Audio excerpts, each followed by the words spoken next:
Halo semua, Umam TV mendapatkan sebuah komentar dari pengunjung yang bernama Muhammad Fahrudin. Dia menanyakan apakah lempar jumroh adalah mitos. Yuk kita simak intronya.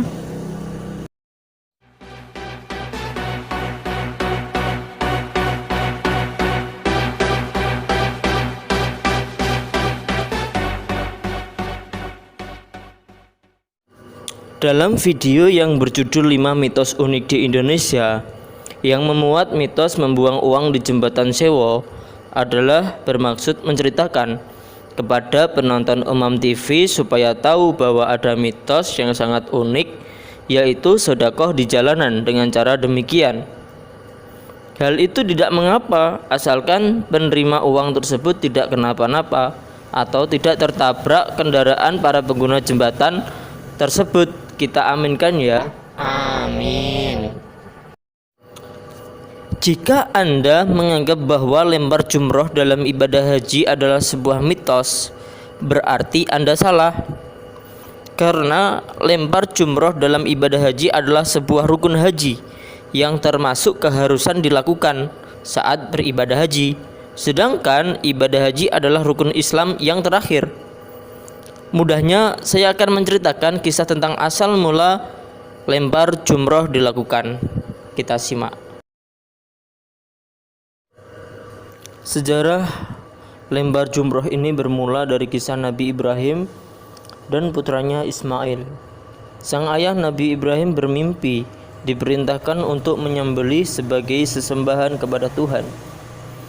Sebelum mimpi atau wahyu ini datang, Nabi Ibrahim telah menerima banyak sekali ujian dan cobaan, mulai dari usaha membakar diri hingga harus meninggalkan istri dan sang anak dalam keadaan di tanah yang gersang tanpa air dan tanaman sama sekali.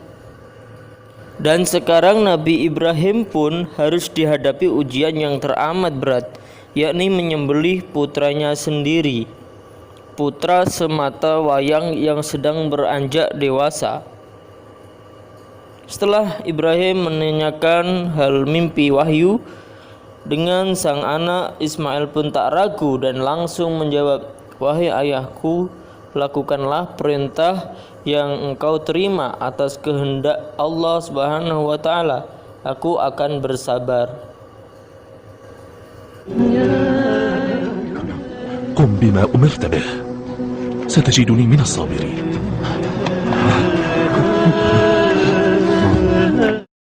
Nabi Ismail sadar bahwa mimpi sang ayah merupakan wahyu dari Allah Subhanahu wa taala, bukan bisikan dari setan.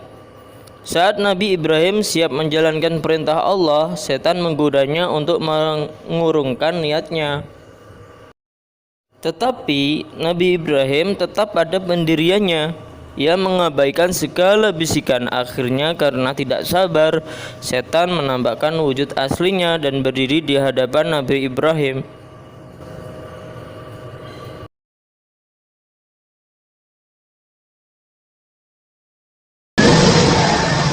قل لي ماذا تفعل؟ ماذا يفيدك ابن مذبوح وليس عندك من يخلفك؟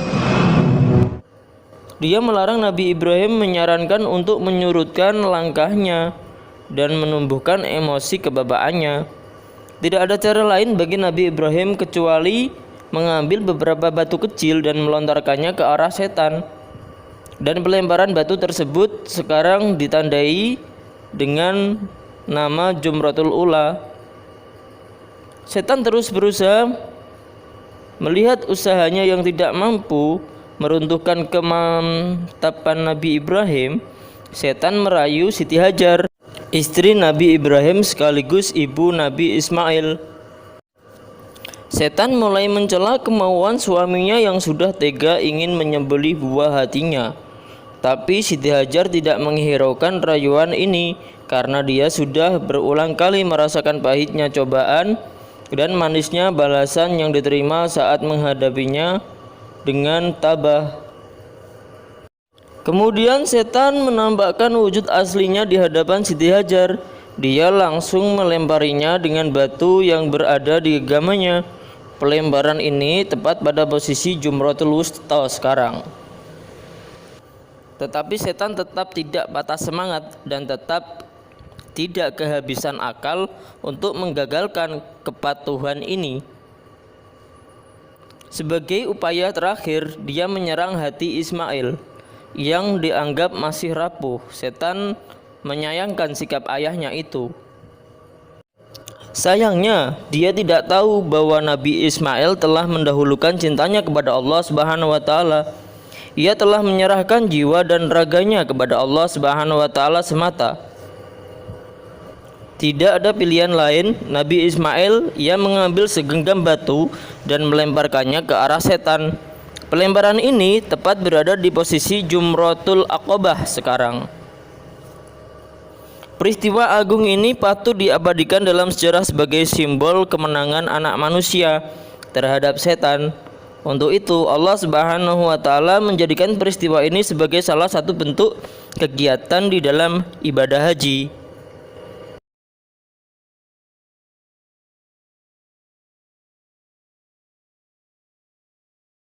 Demikianlah yang dapat saya sampaikan, teman-teman. Mudahnya mitos itu adalah suatu cerita karangan orang tua terdahulu sehingga dapat kita terima, dan cerita itu biasanya dilebih-lebihkan.